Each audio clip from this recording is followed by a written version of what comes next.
Some of the greatest wounds we carry are those that are at the hands of our own parents. It's something I talk a lot about here on my channel. And I wanted to share 10 questions and topics to explore if you really want to heal the way you reenact your early abandonment wounds in childhood with often neglectful, emotionally unsafe, eggshell types of parents. So we're going to go through just a little bit about this topic, and then we're going to go through some ways for you to really try to look at your life, questions to answer that will hopefully shape ways you engage to help heal. Terry Real has a quote that he says, when we think about abandonment and we're reenacting the abandonment fears of childhood, it is not that we are going to be abandoned, because only children are abandoned. When we are left in our adult lives, we are left. In other words, abandonment is an experience for a helpless child. Being left, though it feels like abandonment, is something different altogether. And in that sense, it goes to the heart of the fact that the feeling of abandonment lives in our body. It lives in our nervous system. The experience lives in our body in a way that it's like a primal fear being acted out again and again and again in our adult lives. And why is that? It's because if you think about how we survive, a child being left truly could be the end of their existence, right? It wouldn't be safe.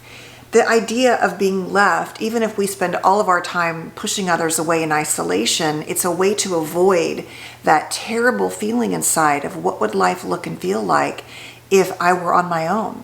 Could I survive?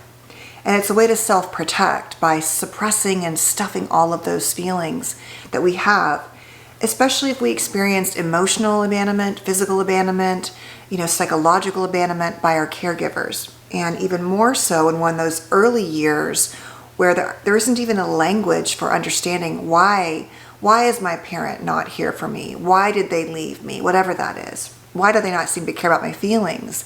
Maybe the abandonment is about not really caring about who you are as a human being, letting you feel seen and heard.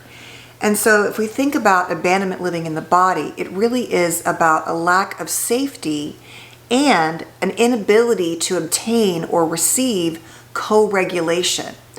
Remember, if you don't remember, that co-regulation is the idea found in polyvagal theory, which is really about how our nervous system engages in the world. And that one of the ways we get into ventral vagal, which is the state of connectedness, is by being in a calm, open, receptive space with ourselves, therefore with others, so we can co-regulate. The way to describe this, it's like, have you ever been in a really just safe conversation? Think about a time you were talking to your best friend or your partner or your therapist, and you just felt like it was safe, there was no judgment, it was just a warm, encouraging, open, friendly, loving conversation. That co-regulation where I'm sharing and you're sharing is what I'm talking about. And in an ideal childhood, that's what we would have received more often than not. All parents are going to lose it and make mistakes, but as I've said in so many videos, if you are repeatedly someone who yells and screams and who is loving but then dangerous in that way, and make no bones about it, a consistently angry yelling parent is a danger to my nervous system, to your nervous system, to our nervous system. So you end up really not being consistently safe. Doesn't mean necessarily you were trying to be, a bad parent, but it does mean that if that happened a lot, the nervous system regulation for your child was often compromised, and it may be for many reasons, but that's the heart of it. And so for whatever reason, we have to work on healing that nervous system dynamic, and that is what happens with abandonment especially, because abandonment equals a lack of safety and a lack of co-regulation. Now what happens is we often reenact this in our adult lives, and the way we do it is we've learned that too much connection is dangerous, not enough connection can be dangerous. We sort of can have these ways of engaging with people like our partners where we want so much to not be left, but then if it feels too intense, that feels scary. Or we basically shut down and remove ourselves from connection, like in a dorsal vagal, going back to polyvagal theory. So we're kind of like fight or flight and sympathetic, or we are in a more dorsal vagal shutdown. And if you think about how you're showing up, let's say we're in a relationship and I'm asking you to meet me as a partner, But if I have a history of abandonment, I might perceive like it's like a no-win situation. If you're too much asking me to be something or to be present for you, that's scary. And if you're not, or as a way to protect myself when I feel at risk, I shut down. So the other person, you're doing these things, right, in your own nervous system, but it's also reflecting and showing up in the other person, and they're reading you. And then they're going to respond in kind in some way. They're going to protect against you. They're going to shut down against you, or they're going to try to be available to you depending upon their stuff, whatever their story is. And so the abandonment dynamic really interferes with healthy, like relational dynamics around not reenacting the abandonment wound, if that makes sense. Because if we're both, let's say, in that space, or if I'm in that space, it prohibits safety and co-regulation, because in some ways I'm basically sabotaging it because I believe everyone will leave me, things like that. You're not safe. I can't trust people. And then I talk about maybe being lonely and I really want connection, but I'm actually doing some things that are actually sabotaging it without realizing it. So it's really about understanding what message are we sending, not just with the way we're thinking about the relationship, but with our bodies, with our nervous systems, with the way we show up. And so if we want to work on that, there are some things you can do.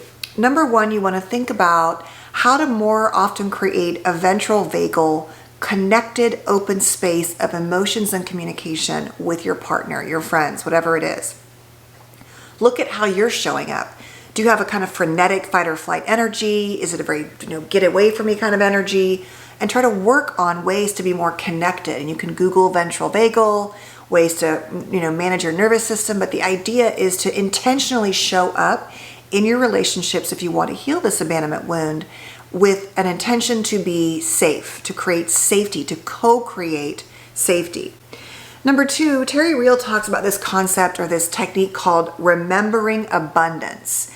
In other words, oftentimes you're seeing your partner as a threat, as someone who's going to hurt you or leave you or whatever it is. And Terry talks about when you're in a active dynamic with a partner, for example, where maybe your brain is acting out your body, that abandonment trauma, instead of, following that loop and spiraling out of control, the idea is to pause and to go back to remembering a time in the relationship. And we're presuming this is generally a safe relationship. This, of course, doesn't apply if you're in an unsafe relationship, mentally, physically, emotionally. But that you would pause and try not to see them as the enemy and remember a time of abundance. Remember a time when you felt connected. And try to use that to then pivot into how you're going to resolve whatever's happening. And so we're not just reenacting those wounds we have in our own stories. We're trying to find ways to be present and to be open and not to have that right or wrong, good or bad, black or white thinking, which that splitting is very common in parents or people who have narcissistic traits or the disorder, borderline traits, the disorder, things like that. Looking at ways to reparent yourself in that situation. So maybe you say, I'm not going to respond in a way that is going to hurt my partner now. I'm going to take a break. I'm going to go for a walk. I'm going to have a snack. I'm going to pause. It's all of that inner work where you're setting a boundary, or you're saying, hey, babe, I need to take a break, but I'm going to come back and talk to you. You're engaging in healthy reparenting strategies for you and within the relationship. And I have a lot of videos on reparenting and a course also really quickly.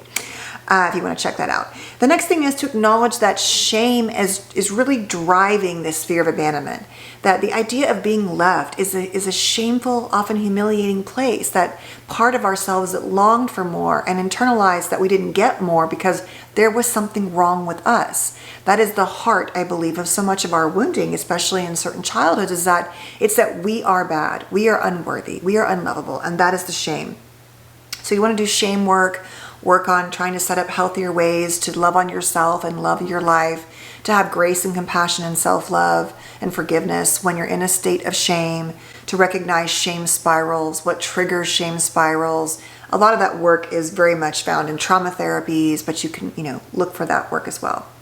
And then understand that this way of being in the world around your abandonment fears or your abandonment reenactment is really driven oftentimes by a hypervigilance. So you're always scanning, you're living in a kind of sympathetic state of fight or flight at all times, feeling like at any moment this bad thing is going to happen. They're going to abandon you.